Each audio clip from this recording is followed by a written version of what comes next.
اللهم صل وسلم وبارك عليه اللهم صل وسلم وبارك عليه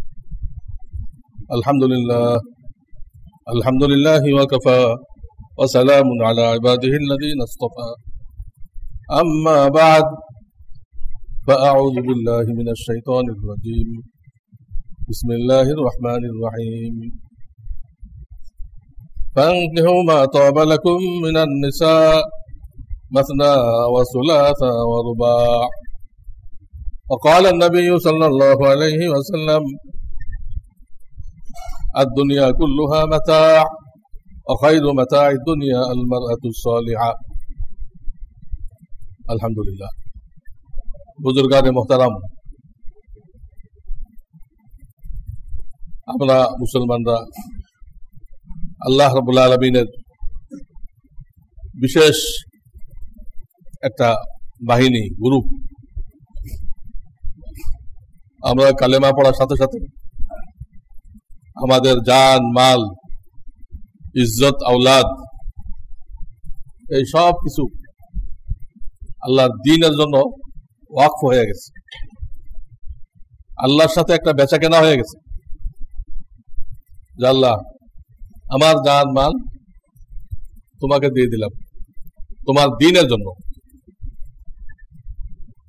আল্লাহ কি দিবেন জান্নাত ইন্নাল্লাহ আশতারা মিনাল মুমিনিনা আনফুসাহুম ওয়া আমওয়ালাহুম বিআন্না লাহুমুল জান্নাহ কালেমা পড়ার সাথে সাথে এই চুক্তি হয়ে গেছে তো সাধারণ নিয়মে জান মাল আল্লাহকে দিয়ে দেওয়া দরকার কিন্তু বেচাকেনা হয়ে গেছে তিনি আমাদেরকে বেহেশত দিবেন কিন্তু আল্লাহ তাআলা দয়া করে জান মাল নেন নাই আমাদের থেকে কিনছেন নিজে দিছেন আবার নিজে কিনে নিছেন কিনে তো নিজের কাছে নিতে হয় সেটা নেন নাই কিনে যে নাকি বিক্রেতা তার কাছে রাখছে বেচা কেনা হয়ে গেল এবং এটা তাওরাত জবুর ইনজিল সব জায়গায় রেজিস্ট্রি হয়ে গেছে এবং আল্লাহ কথা বলতেছেন এটা এমন একটা বেচা কেনা যে দুনিয়াতে এর থেকে ভালো কোনো বেচা কেনা নেই হ্যাঁ ফাস্তাবশিরু বিবাইআইকুম আল্লাযী বায়াতুম বিহি এই যে বেচা কেনা করলা সর্বোত্তম এর উপরে আর নেই তো আল্লাহ তাআলা কিনে নিয়ে আবার আমাদের কাছে রাখছে যেটা তুমি ব্যবহার করো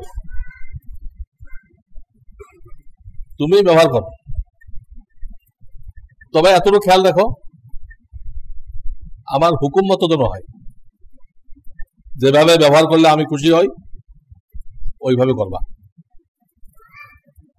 যেভাবে ব্যবহার করলে আমি রব্বুল আলামিন অসন্তুষ্ট হই সেইভাবে করবা না এইটুক তোমার দায়িত্ব আমার জিনিস তুমি ব্যবহার করতেছো অনেকে বন্ধুর থেকে মাল কেনে বন্ধু কিনে আবার তার কাছে রাখে এখন তোমার কাছে রাখো তুমি এই গরুর দুধ খাইতে থাকো আমার যখন লাগে আমি নিয়ে যাবো কিনে রেখে দেয় না ঠিক আছে আল্লাহ কিনে নিয়েছেন যে আমাদের কাছে রেখে দিচ্ছেন তো শর্ত একটা ব্যবহার যে করবা তোমার প্রয়োজনে ওখানে তালাশ করবা আমার পছন্দ অপছন্দ এটুকু একটা শর্ত এই জন্য জীবনের প্রত্যেকটা ধাপে প্রত্যেকটা স্তরে কোনটা আল্লাহর সন্তুষ্টি কোনটা অসন্তুষ্টি কোরআনে এবং হাদিসে সব বলে দেওয়া হয়েছে তো শাওয়াল মাস তো শেষ হয়ে গেল আজকের থেকে আরেক মাস শুরু হয়েছে জিলকদ শুরু হয়ে গেছে এই মাসে কোনো ছয় রোজা নেই তো বিশেষ কোনো ইবাদত নেই একদম খালি রাখছে আল্লাহ কেন খালি রাখছে যারা হজে যাইবা হজের মশলা শেখো ভালো করে যারা কোরবানি করবা কোরবানির মশলা শেখো আর ঈদের নামাজ তো সবাই পড়বা ঈদুল আজহা এটাও শেখো এই তিনটা জিনিসের মাসআলা ভালো করে শেখার জন্য আল্লাহ এই মাসে অন্য কোনো ইবাদত দেন নাই এরপরে যদি কেউ ভুল হজ করে, গলত, ভুল কুরবানি করে, ভুল ঈদের নামাজ পড়ে, তো তার কোনো কৈফিয়ত থাকবে না। এগুলো শেখার জন্য তো আমি 1 মাস খালি রাখছিলাম।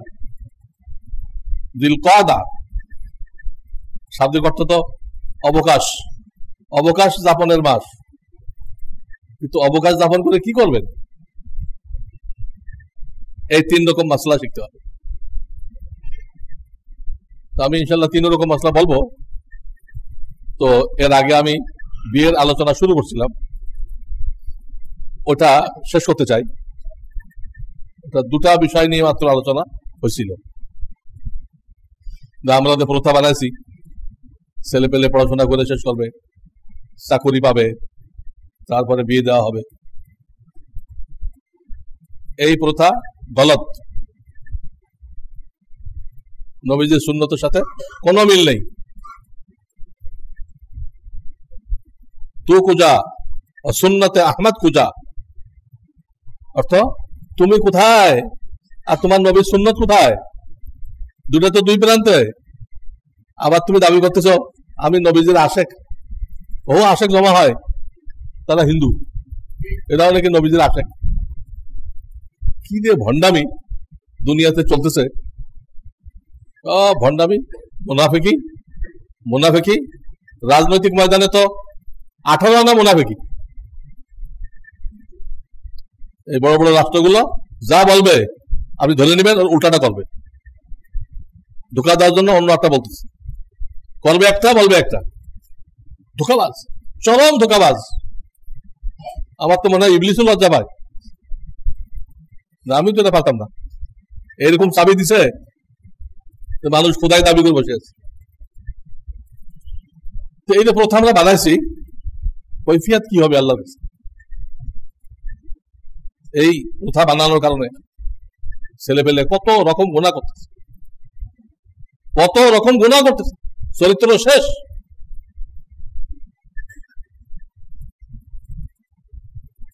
আর গত সপ্তাহে বলছিলাম যে কোর্ট ম্যারেজ যে হইতেছে, এটা আমাদের দোষে, গার্ডিয়ানের দোষে। তারা যখন প্রাপ্ত বয়স্ক হয়েছিল তখনই যদি বিবাহ দিয়ে দিত,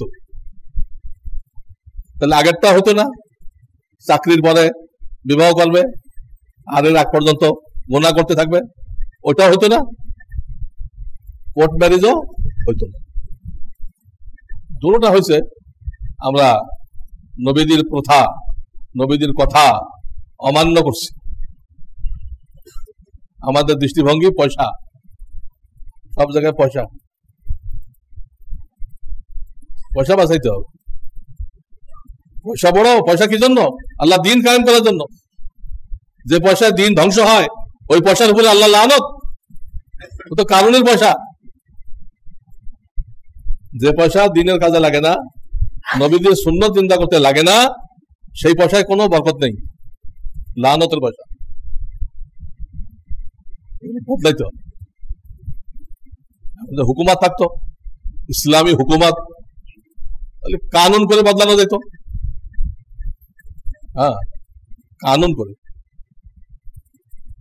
ওমর ইবনে আব্দুল আজিজ রাহমাতুল্লাহ আলাইহি, উনি যখন খলিফা হইলেন, তো আল্লাহ তাআলা এত বরকত দিলেন। বাইতুল মালের জন্য যে যাকাত কালেকশন করা হয়, যাকাত কালেকশন করে তো কোনো একটা জায়গায় রাখা হয়, এর ঘর আছে। সমস্ত গভর্নররা চিঠি লিখলো, যা কালেকশন হয়েছে এটা এই ঘরে রাখার মতো না, এই পরিমাণ জায়গা নেই। এত বরকত। মানুষ যদি ইসলাম অনুযায়ী চলে, আল্লাহ এইভাবে দেয়, আসমান জমিনের বরকতের দরজা খুলে দেয়। ওমর ইবনে আব্দুল আজিজ মাথা খাটায় তাদেরকে একটা পরামর্শ দিলেন, তোমরা এক কাজ করো, তোমাদের প্রত্যেকের এলাকায় যত গরিব মানুষ আছে, ঋণগ্রস্ত, এটা তালিকা বানাও। তালিকা বানায় এই বাইতুল মালের টাকা থেকে সবার ঋণ আদায় করে দাও, সবার ঋণ আদায় করে দাও। তারপর দেখো হয় কিনা। দিছে আদায় করে, ফের চিঠি আসছে, হুজুর এখনো তো হইতেছে না, এখনো তো হইতেছে না। উনি দ্বিতীয়বার চিঠি লিখলেন, তাহলে এক কাজ করো, প্রত্যেক গভর্নরকে, ইসলামে অনেকগুলো দেশ হয় না, দেশ একটা, প্রদেশ অনেকগুলো, ইসলামে অনেকগুলো দেশ হয় না, একটা দেশ, প্রদেশ অনেকগুলো। যে থিওরিটা এখন আমেরিকা নিয়ে গেছে, হিন্দুরা নিয়ে গেছে, নিয়ে আমাদের উপরে দাদাগিরি করতেছে। থিওরিটা তো আমাদের থিওরি কাফেররা নিয়ে গেছে, আর আমরা হাই হতাশ হতেছি। বেকুব মুসলমান। তো বললো হুজুর এখনো জায়গা হচ্ছে না, যে মাল কালেকশন হয়েছে, হয় না।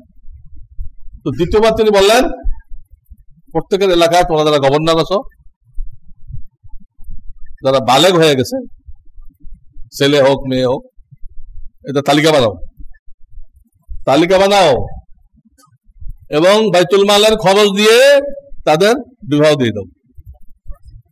বিবাহে কম বেশি খরচ আছে না, মোহর দিতে হয়, অলিমা খাওয়াইতে হয়, এটা তো কোনো প্রথা না, শরিয়ত। মোহর দেওয়াও শরিয়ত, অলিমা খাওয়াও শরিয়ত। কিন্তু মেয়ের বাড়িতে কোনো অনুষ্ঠান নেই, অঘোষিত, তারা একসাথে খাইলো অন্যদিন, ঘোষিত অনুষ্ঠান কোথায়? ছেলের বাড়িতে, যেটার নাম অলিমা, বৌভাত না। মেয়ের বাড়িতে নেই, কোন হাদিস কেউ দেখাইতে পারবে? আর যদি থাকতো সেটার নাম কি? সেই অনুষ্ঠানের নাম থাকতে হবে, নেই। যাই হোক, বিবাহ তো খরচ আছে, মোহর দিতে হয়, অলিমা খাওয়াইতে হয়। তো বাইতুল মাল থেকে ব্যবস্থা করো। সব গভর্নররা এটা করলো। তারপরও দেখা যায় যে বাইতুল মালে জায়গা ধরতেছে না, বহুত মাল বাইরে পড়ে আছে।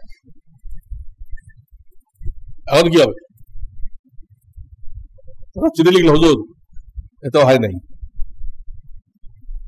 উনি বললেন, দেখো তোমাদের প্রত্যেকের এলাকায় যারা গরিব মানুষ আছে, আয়ের উৎস নেই, এদের উৎস করে দাও। একজন রিক্সা চালাইতে পারে, রিক্সা দাও। একজন মাছ ধরতে পারে, জাল দাও। একজন সেলাই করতে পারে, সেলাই মেশিন দাও। এইভাবে দাও। মালগুলো বাইতুল মালে ঢুকানোর জন্য এত ফন্দি ফিকির করতে হয়েছে। আর আমরা এখন লোনে জর্জরিত। আমাদের কান্দে কত লোন আমরা কয়জন জানি? এই ব্রিজ, সেই ব্রিজ দেখতেছেন, অনেক ব্রিজ হয়ে যেতেছে, কিন্তু এই ব্রিজ গুলো হইতেছে সরকার যে বিদেশ থেকে লোন আনতেছে, এই লোন গুলো তো আপনার আমার উপর ভাগ হবে। যে আমরা এক একজন তো অনেক লোনের নিচে পড়ে আছি, খবর নেই। সরকার উন্নতি দেখাই দিতে আমাদেরকে বন্ধক রেখে, জনগণকে বন্ধক রেখে সরকার বাহবা দিচ্ছে। এই হলো উন্নতি, এই হলো দেশের উন্নতি। তাও তো উন্নতিতে লাগাইলে কাজ হইতো। অর্ধেক চলে যেত বেগম পাড়ায়, আপনি লোন ঠিকই হইতেন। অর্ধেক উন্নতিতে, অর্ধেক বেগম পাড়ায়। কি যে আজব দেশে আমরা বাস করতেছি, আজব দেশ বলতে হবে, আজব দেশ বলতে হবে। তো আমাদের এই কুপ্রথার কারণে আমাদের ছেলেপেলেদের, যুবক যুবতীদের চরিত্র ধ্বংস হচ্ছে। বালেগ হওয়ার পরে আমি হাদিস শুনেছিলাম, ফাইদা বালাগাহু ফালিউযাওবিজু, বালেগ হয়ে গেছে, বিয়ে দিয়ে দেয়। হাটা দিনদার মেয়ে তালাশ করতে সময় লাগবে, সেটুকু অবকাশ তো দেওয়া হবে, বিয়ে দিন। ওই প্রথা ভেঙে দাও। বাপের নিজের ছেলেকে খাওয়াইতেছে, তার বিবিকে খাওয়াতে পারে না, এর দ্বারা কি সাংসারিক কোনো ফায়দা হবে না? 4-5টা কাজের বুয়া রাখছেন, কি দরকার এত টাকা? ছেলেকে বিয়ে দেন, এও গুণাতে বাঁচলো, আপনার এত কাজের বুয়ারও দরকার নেই। প্রথা পাল্টাইতে হবে। আর টাইম মতো যখন বিবাহ দেবেন, তার চাহিদা পূরণ হয়ে গেল, কেউ কোর্ট ম্যারেজ করতে যাবে না। সবগুলো বাপ মায়ের ভুলের কারণে। যুবক যুবতীরা যা করতেছে, যেহেতু তারাও দায়ী, তারা মুসলমানের সন্তান, তাদের উপরে আল্লাহর হুকুম আছে, তারাও দায়ী, কিন্তু মূল দায়ী বাপ মা। তারা টাইম মতো খাবার দেয় নাই, বুঝছেন তো, খাবার টাইম মতো খাবার দেয় নাই, অখাদ্য কুখাদ্য খাইছে, সব ভুল আমাদের।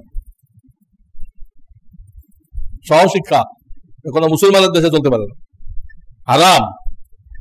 সহশিক্ষা হারাম। কোন সাহসে আপনার যুবতী মেয়েকে পাঠাইতেছেন আপনি? আপনার মেয়ের চরিত্র থাকবে? আছে কোন মেয়ের চরিত্র? এই ব্রিটিশ সিলেবাস কি বানায় গেছে, কি বানায় গেছে?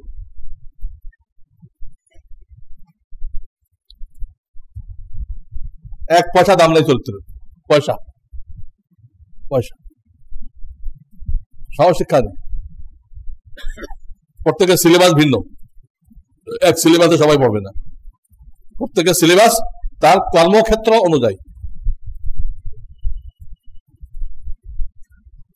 মুসলমানদের দেশে সহশিক্ষা চলে না, মুসলমানদের দেশে বৃদ্ধা আশ্রম চলে না, অথচ আমাদের দেশে আছে না। হলো কিভাবে? কিভাবে হলো? সব হিন্দুরা রেখে আছে, মুসলমানরা রেখে আসছে, কিন্তু সে একবারও চিন্তা করে নাই আমি যে আমার বাপকে রেখে গেলাম, আমার মাকে রেখে গেলাম, এইটা তো আমার ছেলেমেয়েরা দেখলো, আমি যখন বুড়া হব আমার দেওয়া সবক অনুযায়ী তারা আমাকেও এই জায়গায় রেখে দেবে, আমার জন্য বৃদ্ধা আশ্রম অপেক্ষা করতেছে। আর হাদিসে আসছে আতা রাজুল ইমরাতাহু ওয়া আক্কা উম্মাহু, লোকেরা বিবির কথা অনুযায়ী চলবে, বিবি হলো আমির আর সে হলো গোলাম, ওয়া আক্কা উম্মাহু, আর মাকে কষ্ট দিবে। এখন দেখেন শিক্ষিত সমাজে মাদের কোনো পাত্তা আছে কিনা? অনেকে বের করে দিচ্ছে, অনেকে কাজের বুয়া হিসেবে চেপে দিচ্ছে, মাকে বানাচ্ছে কাজের বুয়া, বেটার বউর খানাটাও সে এনে দিবে, আপনার মা আপনার বিবি সাহেবের খানা এনে দিবে, এনে তার সামনে দিবে, গলায় দড়ি দিয়ে মরা উচিত, এইগুলো দিয়ে মুসলমান করে। আপনার স্ত্রীর দায়িত্ব আপনার মায়ের খানা নিয়ে আপনার মাকে খাওয়ানো, এটা শরিয়ত। আপনি আপনার স্ত্রী সব আপনার বাপ মায়ের গোলাম, তাদের ওসিলে আপনি হয়েছেন। এখন আপনার মা খানা আনতেছে, মা পাক করতেছে, আর বেটার বউ ঠ্যাঙের পরে ঠ্যাং তুলে উনি টেলিভিশন দেখতেছেন, খবরের কাগজ পড়তেছেন, গেমস খেলতেছেন, অনলাইনে কেনাকাটা করতেছেন। আপনার মা পাক করতেছে আর বিবি সাহেব অনলাইনে কেনাকাটা করতেছে। শাশুড়িকে এত সম্মান দেওয়া হয় যে মাকে তার 100 ভাগের 1 ভাগও দেওয়া হয়, তো শাশুড়ি কোথায় আর মা কোথায়? মা 100 ভাগ পাইলে শাশুড়ি 1 ভাগ পাবে, শরীয়তকে উল্টাই দিচ্ছে। বিবিকে পূজা করতে দেয়, বিবিকে পূজা করতে দেয়, মা বাদ, মাকে বাদ দিয়ে দিচ্ছে, আর শাশুড়িকে খুব শ্রদ্ধা, খুব শ্রদ্ধা।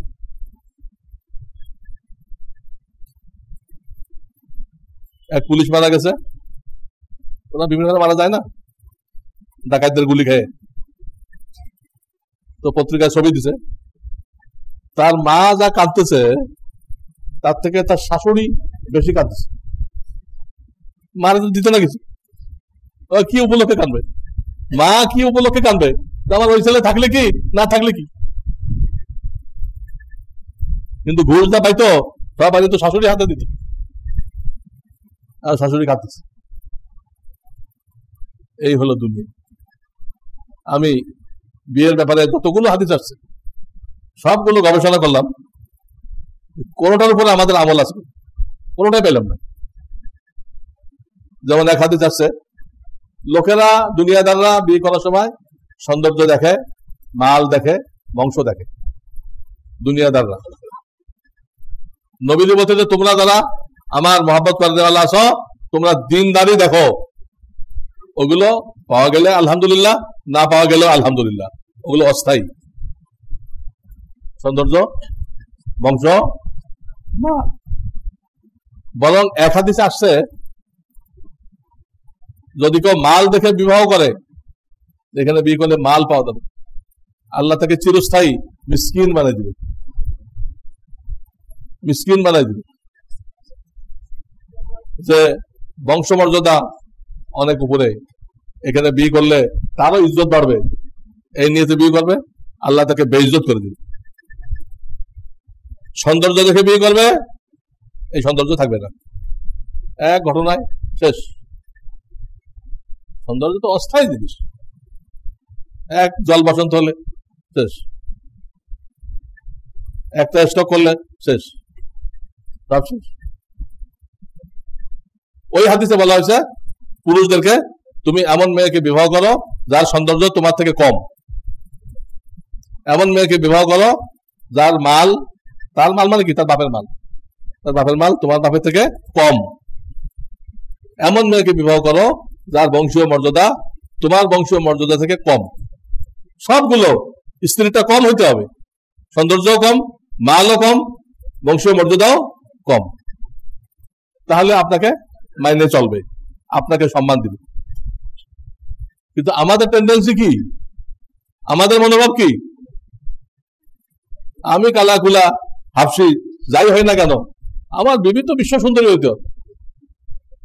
এটা হাদিস, হাদিস এই কথা বলে সৌন্দর্য কম থাকতে হবে আপনার থেকে, এই হলো হাদিস। তো নবী আলাইহিস সালাম বলতেছেন মানুষ এগুলো দেখে, সৌন্দর্য, বংশমর্যাদা, মাল।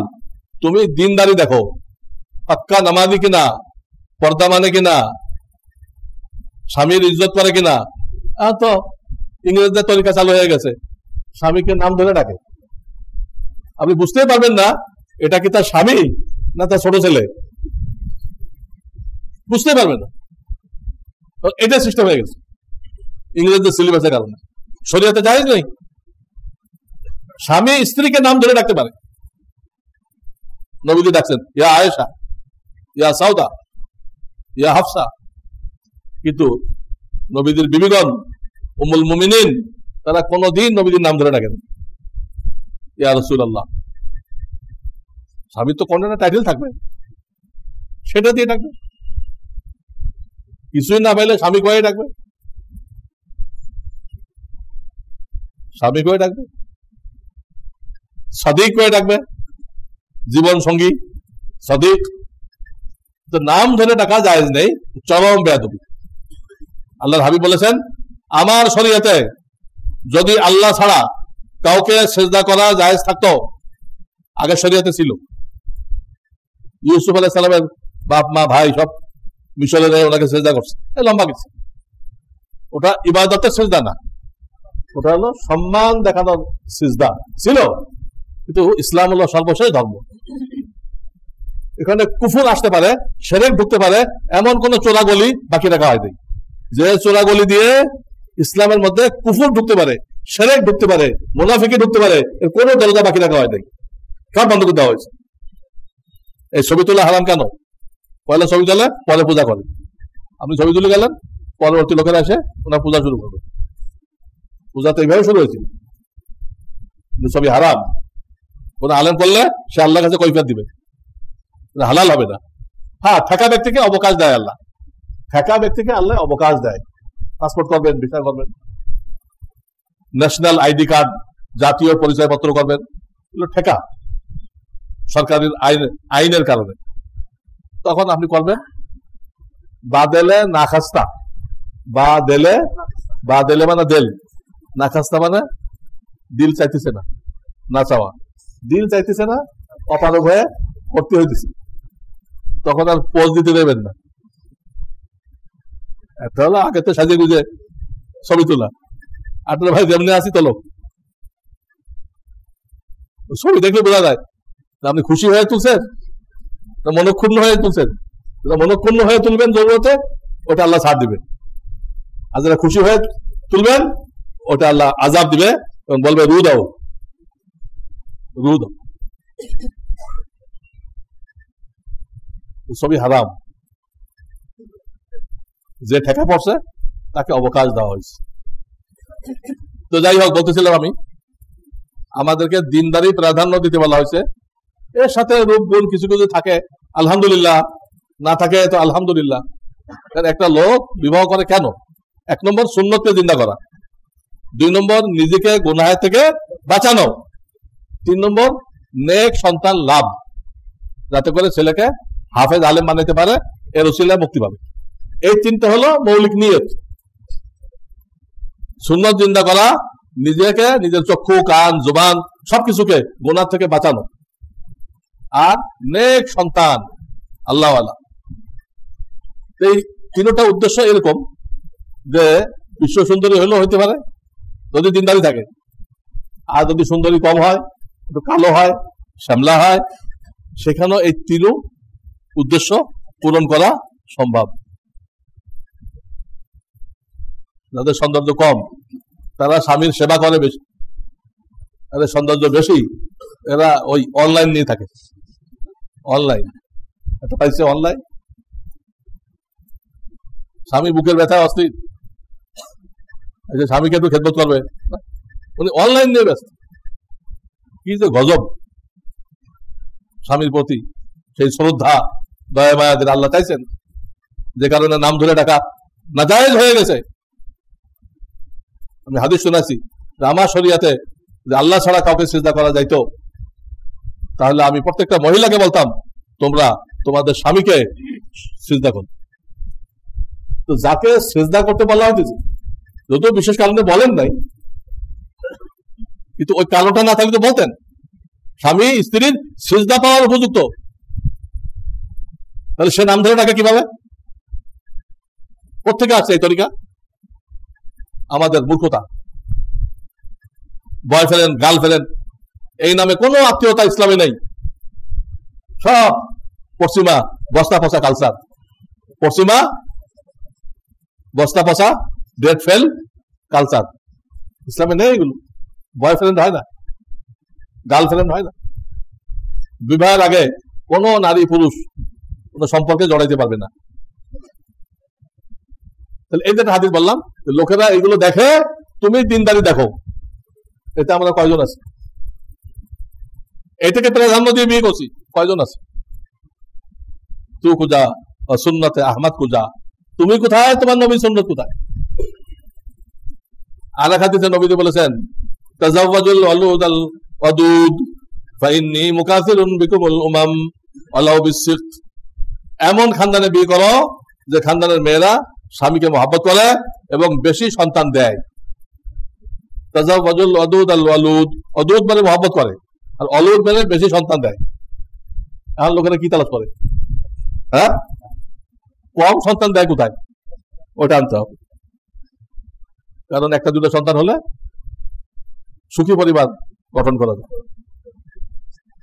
রাসূলের কথা অমান্য করে সুখী পরিবার গড়বেন? ওরা যদি দিনদার না হয় আপনাকে জবাই করবে। হইলে 1-2, কিন্তু অমানুষ হয়, হেরোইনচি হয়, সুখী পরিবার হবে? আজকে ঐশীর কি অবস্থা? পুলিশ অফিসারের মেয়ে বাপরেও খুন করছে, মাকেও খুন করছে। এক বাপ মায়ের এক মেয়ে, শান্তি আসছে? এই হাদিস কোথায়? নবীজি বলতেছে বেশি সন্তান দেখো। আমি হাসরের ময়দানে আমার উম্মতের আধিক্য দিয়ে ফখর করব, এবং যেগুলো মাঝখানে নষ্ট হয়ে গেছে, অনেক সন্তান নষ্ট হয়ে যায় না 5 মাসে 6 মাসে, নবীজি বলছে ওটাও আমি গুনবো, ওটাও আমার উম্মত। এই হলো নবীদের দাবি, সন্তান বেশি নাও, তাদেরকে তোমার রিজিক যে আল্লাহ দেয়, ওদের রিজিক সে আল্লাহ দিবে। তাদের রিজিকের দায়িত্ব তোমার উপর না, তোমার দায়িত্ব তালিম দিয়ে ছেড়ে দাও, ধর্মীয় তালিম দিয়ে ছেড়ে দাও। ওর রিজিক ওই ব্যবস্থা করে নেবে, তুমি তার রাজ্জাক না, রিজিক দাতা না। কেন চিন্তা করতেছো যেটা খাবে করতে? তুমি শুধু কোরআনে তালিম দাও, সুন্নতে তালিম দাও, বাকিটা ওটা ওই করে দেবে। নাহনু নারযুকুকুম ওয়া ইয়াহুম, কোরআনে বলতেছে আমি তোমাদের রিজিক দিয়ে থাকি, ওদেরকে দিব। তোমার রিজিক কি তুমি ভালো আনতে? তুমি অফিসে কয়টা টাকা আনতে পারো, ওই টাকা কি খাওয়া যায়? খাওয়া তো হয় ভাত তরকারি, সেটা কি তুমি বানাইতে পারো? সারা দুনিয়ার লোক মিলে একটা ভাত বানাইতে পারবে? হ্যাঁ, একটা লাউ বানাইতে পারবে? একটা মাছ বানাইতে পারবে? সারা দুনিয়ার লোক মিলে পারবেন? অসম্ভব। এই রিজিকের চিন্তা কেন করি? যেটা আল্লাহ দায়িত্ব নিছে। আমার দায়িত্ব একটু বয়স হলে, 5-7 বছর বয়স হলে কোরআনের তালিম দেওয়া, সুন্নতের তালিম দেওয়া। এই তালিম দিতে দিতে ওর বিয়ের বয়স হয়ে যাবে, ওদের বিয়ে দিলাম, আমার দায়িত্ব শেষ। দেখা গেল এই হাদিসে আমল নেই। যে খানদানে মেয়েরা বেশি সন্তান দেয় সেই খানদানে বিয়ে করো, আমল নেই। আগে লিখতো 2টি সন্তান যথেষ্ট, তারপর লিখতে আরম্ভ করলো সুসন্তান একটি যথেষ্ট। আগে লিখতো 2টা, তারপর উন্নতি করছে কি একটাই যথেষ্ট, তারপর আরো উন্নতি করছে। এখন সাইনবোর্ড লেখা দিতে কাটুক না আর কদিন 2 জনের সংসার, মানে একটাও না, কাটুক না আর কদিন 2 জনের সংসার। কাফেররা মুসলমানদের সংখ্যা ভয় পায়, এটা বলতে লজ্জা পায়। সংখ্যা কমাবে কেমনে? এই ধোকাবাজি করে, এই তোমরা জন্ম নিয়ন্ত্রণ করো, তা না হলে জনসংখ্যা বিস্ফোরণ হয়ে সব লেখাই বলে দেবে। এটা ধোকাবাজি। এবং তারা সাহায্য দেওয়ার সময় শর্ত লাগায়, আমরা সাহায্য দিলাম, এর থেকে 20% জন্ম নিয়ন্ত্রণের প্রচারের জন্য ব্যয় করতে হবে। তারা যা সাহায্য দেয় ওরাই আবার নিয়ে দেয়, এই জন্ম নিয়ন্ত্রণের জন্য ব্যয় করতে হবে। তাদের থেকে টেকনিশিয়ান নিতে হবে, তার বেতন তো কয়েক লক্ষ টাকা। কাফেরদের সাহায্য নিয়ে কেউ দাঁড়াইতে পারে না, কেউ কোমর সিধা করতে পারে না। আফগানিস্তান কার সাহায্য নিচ্ছে? এখন তো পুরো দুনিয়াকে টাকা দিচ্ছে। তার টাকার মান ডলার থেকে বেশি, তাদের টাকার মান ডলার থেকে বেশি। আমেরিকা মনে করছিল মৌলবী নাকি দেশ চালাইতে পারবে, মৌলবীরা দেশ চালাইতে পারবে। এখন চোখ খুলে ডবল চশমা লাগাও, নাস্তিকের দল, ডবল চশমা লাগাও, মৌলবীরা দেশ চালাইতে পারে কিনা দেখো। তারা যে উন্নতি করছে, দুনিয়ার কোন দেশ এই উন্নতি করতে পারে নাই। তারা যে নিরাপত্তা কায়ে পড়ছে, কোনো চুরি নেই, কোনো ডাকাতি নেই, কোনো জিনা নেই, কোনো ধর্ষণ নেই, কিচ্ছু নেই, জান্নাত। আফগানিস্তান জান্নাত। এই নিরাপত্তা আমেরিকা দিতে পারছে? সেখানে পুলিশরা অনুরোধ করছে আপনি কমপক্ষে 50 কি $100 অবশ্যই সাথে নিয়ে বেরোবেন, কারণ ডাকাত যখন ধরবে কিছুই না পায় আপনাকে মেরে দিবে। কিছুই না নিয়ে বেরোচ্ছে কেন? আমাদের কিছু হাতিয়ে দেওয়া লাগবে না? পুলিশরা পাবলিকের কাছে সুপারিশ করতেছে ডাকাতদের জন্য কিছু পকেটে নিয়ে বের হইতে। তারা নিরাপত্তা দিতে ব্যর্থ হয়ে গেছে। আর এখন তো ওই দেশের সমস্ত ভার্সিটির ছেলেমেলে ফিলিস্তিনের পক্ষে নেমে গেছে, জো বাইডেনের বিরুদ্ধে নামছে।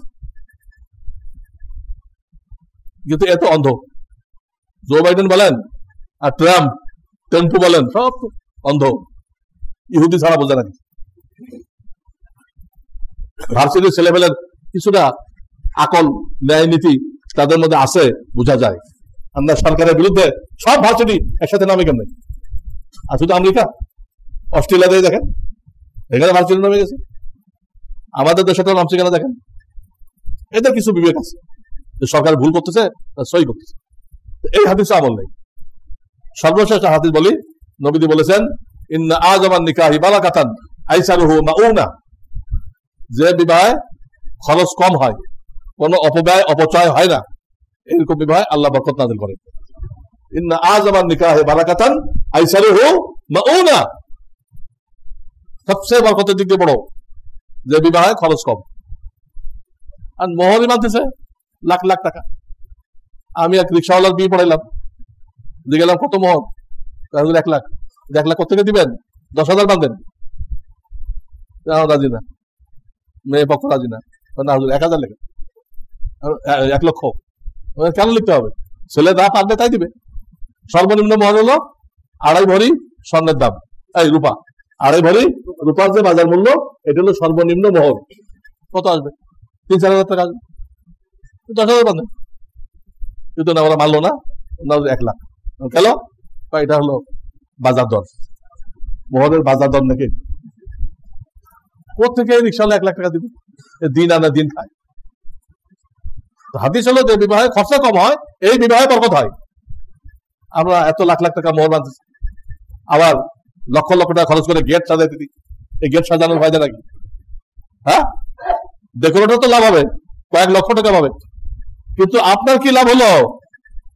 আপনার জামাই মেয়ের কি লাভ হলো?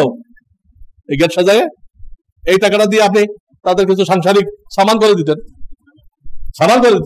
ফালতু খরচ করলেন কেন? আল্লাহ আপনাকে কোটিপতি বানাতে পারে, কিন্তু একটা পয়সা অনর্থক খরচ করার অনুমতি দেয় নাই।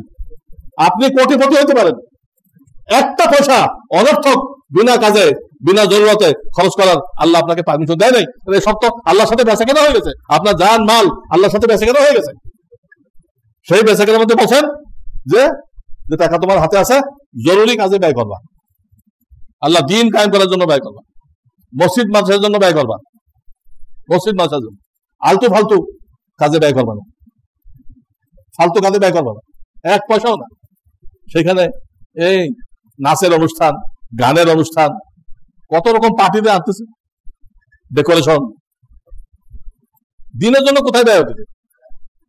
আমি আপনাদেরকে বললাম এসি নষ্ট, আপনাদেরকে শান্তি দেওয়া দিতে না, আপনারা শরীফ হন। কয়জন আগে আসছে? আমি জিজ্ঞেস করলাম কত উঠছে, বললো 12,000 টাকা উঠছে। আমি চাইছি 50,000 টাকা, আপনারা দিচ্ছেন 12,000 টাকা। কি হলো? যেখানে খরচ করার এখানে তো করা হয়েছে। তো যে বিবাহে খরচ যত কম হবে ওই বিবাহে তত বরকত হবে, আর যে বিবাহে অপব্যয় অপচয় হবে আল্লাহ নারাজ হবে, ওখানে মিল মহব্বত দিবে না, সুখ শান্তি দিবে না। আজকের বয়ানে আমি কয়েকটা হাদিস পেশ করলাম যার কোনোটার সাথে আমাদের জীবনযাত্রার মিল নেই, আমাদের প্রথার মিল নেই, সবগুলো উল্টা। তু কুজা বা সুন্নতে আহমদ কুজা, তুমি কোথায় আর তোমার নবীর সুন্নত কোথায়? কোনটা তো মিল নেই। আমরা দাবি করতেছি আশেকের রসুল, রসুল উম্মত, এই উম্মত, একটা হাদিস মিল নেই, আমরা রসুল উম্মত। আল্লাহ আমাদেরকে বুঝবার তৌফিক দান করেন, আমল করার তৌফিক দান করেন।